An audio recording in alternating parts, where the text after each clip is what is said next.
विनोद जी, क्या आज भी राजस्थान को कांग्रेस अध्यक्ष के चुनाव को जोड़ के देखना चाहिए, या वो एक अलग चैप्टर, ये चैप्टर बिल्कुल अलग है?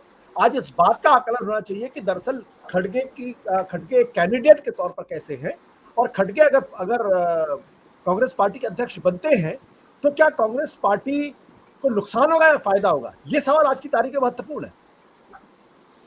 देखिए, जब तक अशोक गहलोत कांग्रेस अध्यक्ष पद की रेस में थे या उनकी उम्मीदवारी हो रही थी, तब तक राजस्थान का मसला कांग्रेस अध्यक्ष के चुनाव से जुड़ा हुआ था। अब वो मसला अलग हो गया है और ये मसला अलग है। जो सोनिया गांधी से अशोक गहलोत की मुलाकात के बाद और सचिन पायलट की मुलाकात के बाद वो मसला अलग हो गया है। और अमरीश जी, अगर अशोक गहलोत ये राजस्थान प्रकरण नहीं होता तो वो भी उसी तरह अधिकृत उम्मीदवार होते जैसे खड़गे हैं, वही पहले ऑफिशियल उम्मीदवार बन रहे थे, और इसी तरह से उनके साथ सारे लोग खड़े होते जाकर के नॉमिनेशन कराने में, जैसे आज खड़गे जी के लिए खड़े हुए थे। इसलिए अशोक गहलोत इसलिए नहीं हटे कि अधिकृत उम्मीदवार नहीं, अशोक गहलोत इसलिए हटे कि राजस्थान प्रकरण के बाद उनके साथ जो ट्रस्ट डेफिसिट हुआ लीडरशिप का, उसके बाद उन्होंने ऑप्ट आउट किया या ऑप्ट आउट कराया गया। दोनों अंदर दोनों के बीच में जो बात हुई उसके तहत वो एक डैमेज कंट्रोल और एक मध्य मार्ग निकाला गया उनको, चूंकि उनको राजस्थान में रहना है। और जहां तक मेरी जानकारी है कि अभी राजस्थान में कोई बड़ा बदलाव होने नहीं जा रहा है, अशोक गहलोत ही कंटिन्यू करेंगे, ये तय हुआ है सोनिया गांधी के बीच में। वो खाली एक डैमेज कंट्रोल के तहत और मैसेजिंग के तहत ये कहा गया कि वो माफी मांगी, फैसला जो है ये करेंगे वो करेंगे, वो सारी चीजें एक पार्टी में होती है। अब मैं खड़गे जी पर आता हूँ।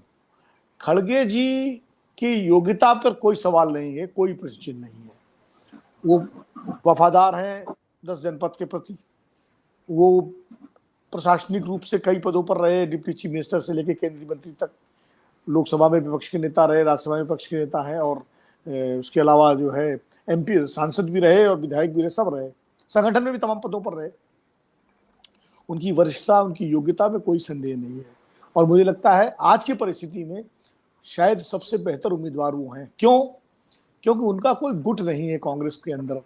जैसे हुड्डा जी का गुट है, अशोक गहलोत का गुट हो सकता है, दिग्विजय सिंह का गुट हो सकता है, इस तरह से, और जो G23 वाले उनका एक गुट हो सकता है।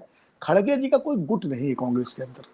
आपने सुना नहीं होगा कभी कि खड़गे जो है खड़गे गुट के ये नेता है या खड़गे के वो हैं, बल्कि साउथ के और दूसरे नेताओं के गुट हैं। केसी वेणुगोपाल का गुट है, केसी जो है, या और जो कांग्रेस से कुछ पुराने AK एंटोनी से पहले जो रमेश चेन्निथला वगैरह जो और नेता है उनके गुट हो सकते हैं। खड़गे जी का यहाँ पर कर्नाटक में रहा होगा उनका गुट, लेकिन यहाँ केंद्रीय राजनीति में कोई गुट नहीं है। तो इसलिए आज सारे नेता वहां बैठे हुए थे, और G23 वाले भी जाके बैठ गए थे, आनंद शर्मा, मनीष तिवारी, सारे लोग, हुड्डा जी, सब लोग।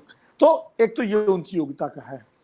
दूसरा जो बार बार मैं कह रहा हूँ, जो मैं आज सुबह से इस बात कह रहा हूँ, जिसको लोग कहते हैं कि शायद ये वो दलित है, ये उनका सबसे बड़ा गुण है। और भले अमरीश भाई कह रहे हो उनको दलित रूप में न जोड़ा जाए, वो जगजीवन राम नहीं है, ये हम भी जानते हैं, लेकिन सोनिया गांधी भी इंदिरा गांधी नहीं है, ये भी तो सच है। तो न सोनिया गांधी इंदिरा गांधी है, न खड़गे जगजीवन राम है।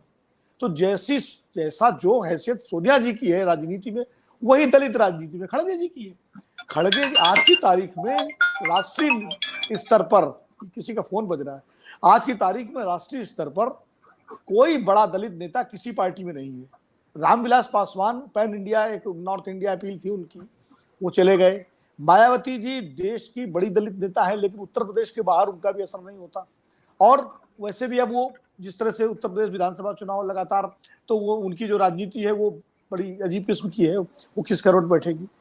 ऐसे में भारतीय जनता पार्टी ने जिस तरह आदिवासी कार्ड का दांव खेला है, द्रौपदी मुर्मू को राष्ट्रपति बना करके, या पिछली बार 2019 से पहले मोदी जी ने कोविंद जी को राष्ट्रपति बना करके दलित कार्ड खेला था, लगभग उसी तरह कांग्रेस पार्टी ने अब अशोक गहलोत का प्रकरण पटाक्षेप होने के बाद खड़गे जी को लाके एक दलित कार्ड खेला है।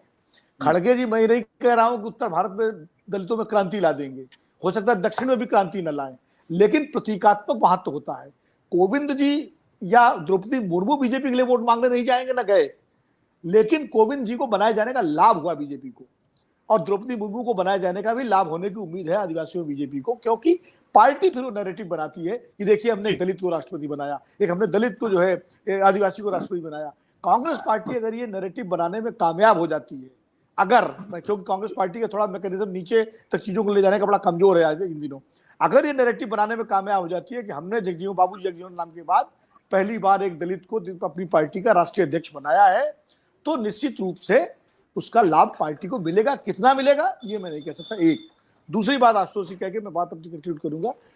पार्टी अब दो हिस्सों में दो भूमिकाएं हो गई। वहां नेता राहुल गांधी ही रहेंगे और वही बन रहे हैं भारत जोड़ो यात्रा के साथ, लेकिन संगठन के जो कील काटे हैं कि पीसीसी की नियुक्तियां हैं, फ्रंटल ऑर्गेनाइजेशन की नियुक्तियां हैं, जिलों में चीजें जो संगठन के रोजमर्रा के काम है वो खड़गे जी करेंगे।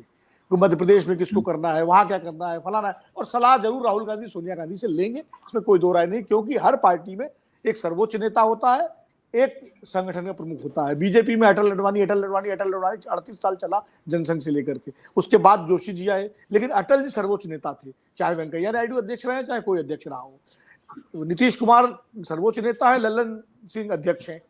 इसी तरह कांग्रेस पार्टी में भी होता रहा, इंदिरा गांधी सर्वोच्च नेता थी, शंकर दयाल शर्मा, ब्रह्मानंद रेड्डी, देवकांत बरुआ ये अध्यक्ष होते थे। आज की तारीख में भी कांग्रेस में भी सर्वोच्च नेता राहुल गांधी सोनिया गांधी ही रहेंगे, खड़गे जी अध्यक्ष रहेंगे, और खड़गे जी का चूंकि तालमेल अच्छा है, उनकी कोई वो नहीं है, वो खतरा नहीं बन सकते, इसलिए खड़गे जी, मुझे लगता है शायद खड़गे और 10 जनपद के बीच में एक अच्छा समन्वय देखने को मिलेगा।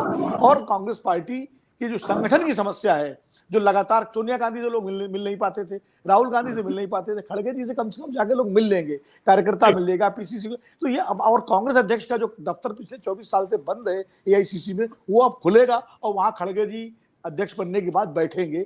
ये सब परिवर्तन मामूली परिवर्तन नहीं है आशुतोष जी, ये कांग्रेस पार्टी का एक तरह से कम मैं भी मान रहा हूं एक नए पड़ाव की ओर कांग्रेस पार्टी प्रवेश कर रही है, गैर गांधी अध्यक्ष बनाकर। सत्य हिंदी का ऐप डाउनलोड करें गूगल प्ले स्टोर पर।